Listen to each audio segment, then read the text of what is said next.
Quand on va voir un film de Denis Villeneuve, on sait très bien qu'on va assister à quelque chose de très bon. Maintenant, n'est pas sûr d'entrer dedans à chaque fois.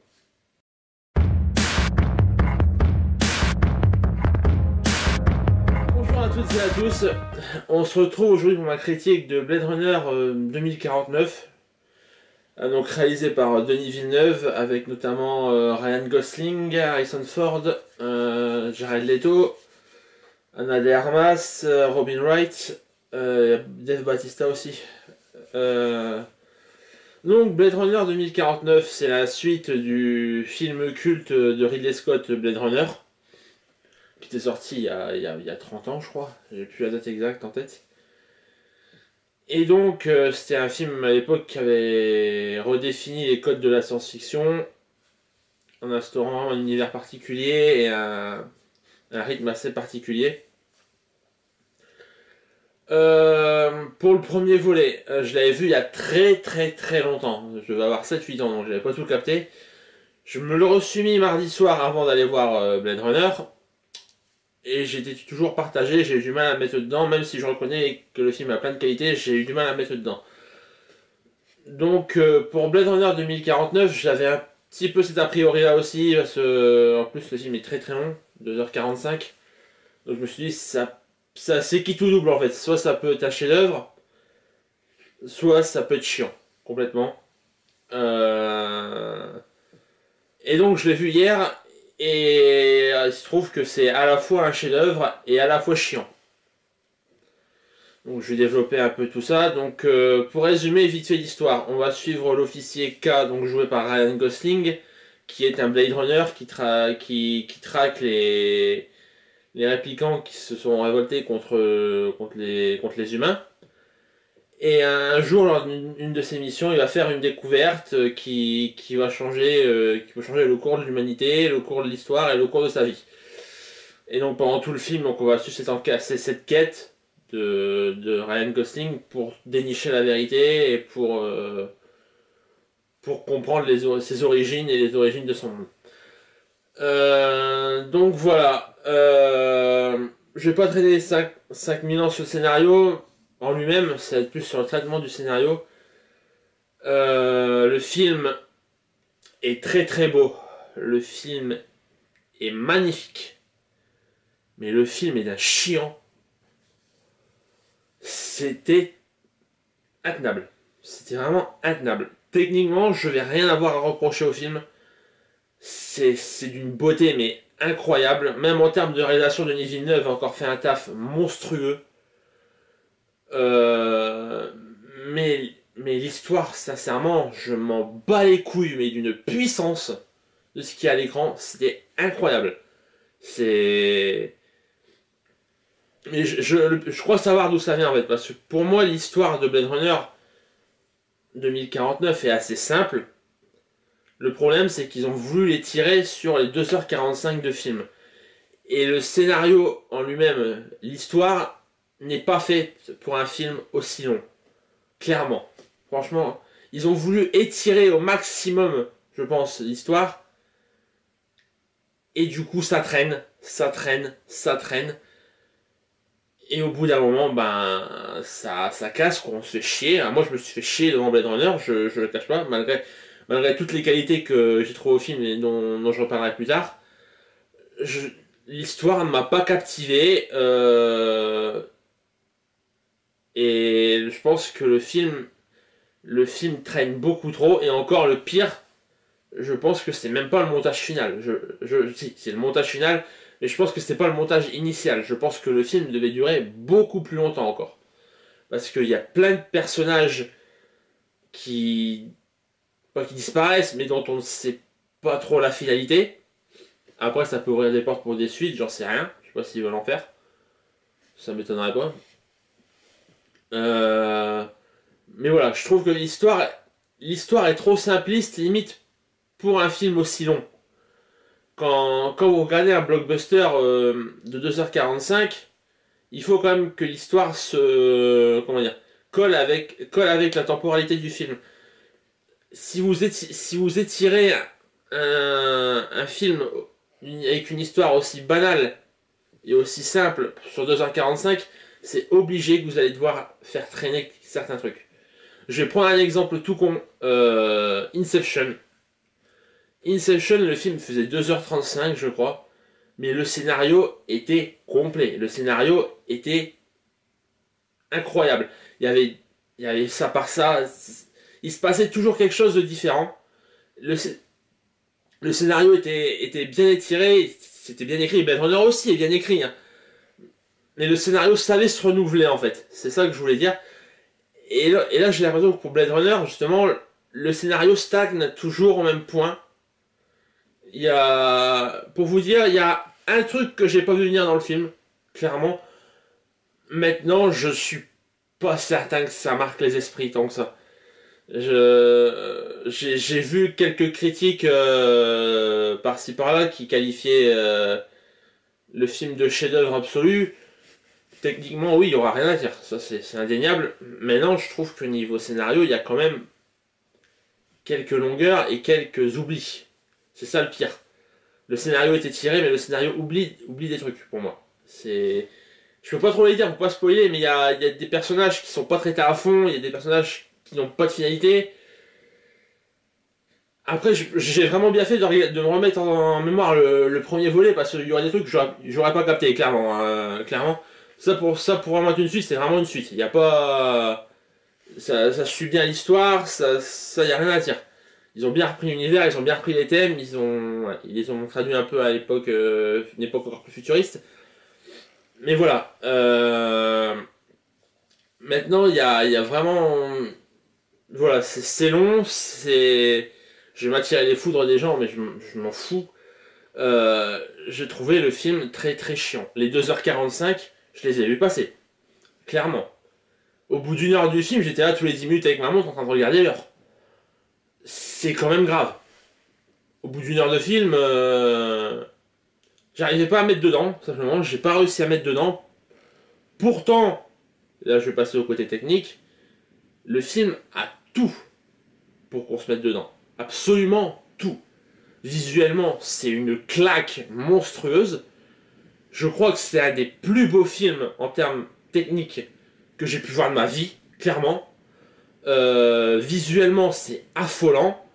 Il y a des images, d'habitude je ne fais pas tellement attention aux images comme ça, mais il y a des images juste magnifiques. Je prends un exemple tout con, à un moment il y a une synchronisation entre un hologramme et une personne, ça donne une image sublime. C'est sérieusement, hein, je clignais pas des yeux devant l'écran tellement c'était beau, c'était pour vous dire. Il y a plein de jeux avec les lumières aussi qui ça rend parfaitement à l'écran. En plus je l'ai vu en IMAX 3D, non pas en IMAX, en laser ultra. En laser ultra 3D, ça vaut le coup d'œil, clairement. C'est la première fois que je fais la promotion de la 3D pour une fois. Mais là, ça vaut le coup d'œil, ça marche vraiment bien. Voilà, le film a tout techniquement pour être un chef-d'œuvre. Maintenant, il lui manque quelque chose, c'est le scénario. Le développement du scénario, c'est même pas le scénario lui-même, c'est le développement. Ils ont pas mis, à mon avis, ils ont pas mis assez de trucs, ils ont voulu juste remplir le scénario. Ils ont pas voulu diversifier leur scénario, ils ont pas voulu partir à droite, à gauche, alors qu'ils auraient très bien pu. Là, non, c'est vraiment la quête principale étirée sur 2h45 de film. Et la quête principale, je suis désolé, mais elle est pas très intéressante. Moi, ça m'a pas intéressé. Le film a beau être somptueux, les réalisations de Denis Villeneuve est toujours au top, y a rien à dire. Là, clairement, je pourrais pas spécialement le revoir parce que je sais que je me ferais chier encore une fois. Et pourtant, je vous l'ai dit, en termes de film en soi, c'est une claque, c'est une tuerie. Il y a ce problème de durée, il y a ce problème de scénario trop étiré. Pour moi, le film, en fait, si le film avait duré 1h45, voire 2h, ça aurait pu passer, clairement. Ça aurait pu passer. Là, 2h45, c'est beaucoup trop. Pour ce qu'il y a dedans, c'est beaucoup trop. C'est indéniable. Pour moi, c'est vraiment le gros point faible du film. Et c'est dommage. Je suis sorti de là avec une impression de gâchis, en fait. Je me suis dit, il y avait tout. Il y avait tout. Tu mets un réalisateur talentueux, tu mets des acteurs talentueux, je reviendrai après. T'as des effets spéciaux au top, t'as une musique magnifique, t'as des images somptueuses, t'as une photographie magnifique aussi, t'as une 3D qui marche, ce qui est plutôt rare maintenant. Et et t'en fais rien. Ouais. T'en fais que ça. T'en fais que ça, et c'est dommage parce que Denis Villeneuve, c'est vraiment c'est un réalisateur que j'aime beaucoup. Ces films, je les ai tous vus, je les ai quasiment tous adorés, à part Ennemi où il était un peu particulier. Prisoner, c'est un de mes films préférés. Sicario était très très bon aussi. Premier Contact, bon, j'avais moins accroché, mais j'avais quand même vu un très bon film. C'est un peu le même avec Blade Runner, c'est en moins complexe. Ce Premier Contact, j'avais le Premier Contact était mieux écrit que Blade Runner 2049. C'est dommage, c'est vraiment dommage. Il y a. Comme je vous l'ai dit, en plus, il y a des très bons acteurs dedans. Bon, il y a Ryan Gosling dans le rôle principal. Bon, faut savoir, j'ai beaucoup de mal avec Ryan Gosling. Je le trouve surcoté comme pas possible. Je le trouve très peu expressif. Enfin, voilà. Donc là, pour ce rôle-là, ça va. Hein, pour moi, c'est Ryan Gosling qui joue Ryan Gosling. Donc ça va. Il le fait très bien. Harrison Ford. Harrison Ford, vous le voyez après 1h30 de film. Et encore, je suis gentil. Vous le voyez même pas 1 heure dans le film, Harrison Ford. C'est rien. Bon, le peu de temps que vous le voyez, il fait le boulot, c'est un très bon acteur, Harrison Ford. Je vais pas cracher là-dessus. Mais vous le voyez quasiment pas. Pareil, Jared Leto qui fait encore une performance très très bonne. On le voit un quart d'heure dans le film. Et encore. Et pourtant, le personnage dégage quelque chose. Le personnage a un charisme monstrueux. Mais c'est un de ces personnages qu'à la fin du film, bah, vous savez pas ce qu'il devient. À moins que j'arrête un épisode, mais je crois pas. Non, à la fin du film, le personnage de Jared Leto, je ne sais pas ce qu'il devient.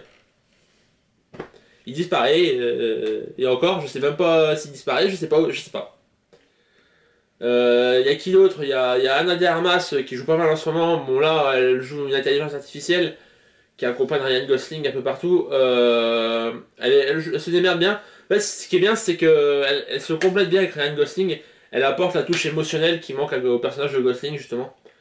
Et là c'est très bien vu entre eux. Il y a une belle alchimie entre les deux personnages et entre les deux acteurs, ça se voit, ça se sent. Et c'est vraiment agréable à regarder. On a qui d'autre? On a Robin Wright qui joue la chef de Ryan Gosling. Là aussi, pas mal de charisme, une belle présence, vraiment bien joué aussi. J'ai oublié qui. Bon, il y a Dave Bautista qui fait une apparition au début du film. Bon, lui, on va pas lui demander de bien jouer, là, ça serait trop dur. Bon, pour le peu qu'on le voit, limite on s'en fout, quoi.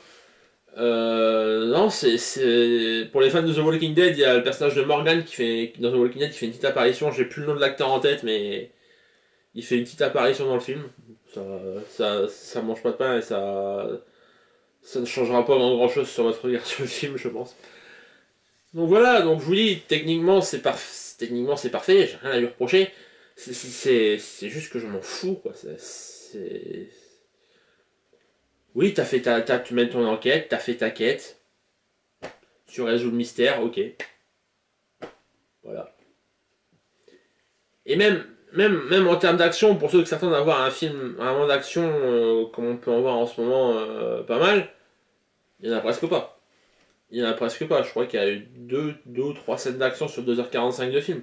C'est très très plat. C'est vraiment très très plat, c'est très très lent. Alors ça suit le but du premier film. Hein. C'est clairement dans cette optique-là. Mais voilà, c'est dommage. J'ai vraiment cette impression de gâchis en fait. J'ai l'impression d'avoir assisté à une performance technique hors du commun. Mais il me manque, il me manque la trame scénaristique, il me manque le développement de l'histoire et il me manque la finalité chez certains personnages. En fait, j'ai l'impression qu'on m'a lu un bouquin qu'avec juste les temps forts en fait. Il y a pas d'autres axes explorés. Je trouve pas qu'il y a spécialement de message dans le film. Le premier avait quand même pas mal de messages. Là, je trouve pas qu'il y en a tellement. C'est une enquête, c'est limite une enquête policière basique. Donc ouais, non, c'est un gâchis. C'est vraiment un gâchis à ce niveau-là. Maintenant, attention, je remets pas du tout en cause les qualités du film. Le film, en termes de film, est incroyable. Je vais même vous le recommander d'aller le voir juste pour voir la performance technique. Mais purement technique. C'est rare que je m'attarde là-dessus, mais c'est vraiment ça. pour moi, Blade Runner, c'est un chef-d'œuvre technique. Maintenant, ils ont oublié ils ont oublié certains trucs, ils ont oublié de mettre un scénario qui pouvait tenir sur 2h45. C'est dommage. C'est vraiment dommage et c'est le seul reproche que je peux faire au film. Mais le problème, c'est que c'est un reproche de taille parce que c'est le reproche qui te fait que tu ne rentres pas dans une œuvre. C'est dommage. C'est vraiment dommage. Même niveau retournement de situation, il y en a un que je vois pas venir. Mais même là, je trouve que l'impact est gravement... ça n'a pas d'impact en fait. Il y a une révélation vers le dernier quart d'heure du film. Ça aurait pu faire un impact un impact important, mais là ça le fait pas. Ça fait juste plouf quoi. C'est tout. Ça remet en cause un peu ce qui se passe dans le film, mais c'est tout. Et encore, si on réfléchit un peu, je dirais, si on réfléchit un peu, on peut le voir venir. Concrètement, on peut le voir venir. Donc voilà. Blade Runner, techniquement c'est ouf. Scénaristiquement c'est passable. Et c'est très très long. Très très lent. Et voilà. En gros, j'ai résumé. Très lent, très beau. Trop long. Voilà. C'est Blade Runner 2049. Donc je vais pas m'attarder plus sur ça. Je pense que j'ai tout dit. Donc je vous invite à partager cette vidéo si elle vous a plu, à liker aussi si jamais ça vous a plu. N'hésitez pas dans les commentaires à me donner votre ressenti sur la vidéo en elle-même et sur le film Blade Runner 2049 si vous l'avez vu. Même sur le film original, hein, ça me dérange pas d'en parler, je l'ai vu très récemment donc je l'ai encore bien en tête. Comme d'habitude dans la barre d'infos, je vous mets mon Facebook, mon Twitter et mon blog. Donc voilà. Sur ce, moi je vais vous retrouver sans doute la semaine prochaine pour d'autres vidéos sur le cinéma. Salut!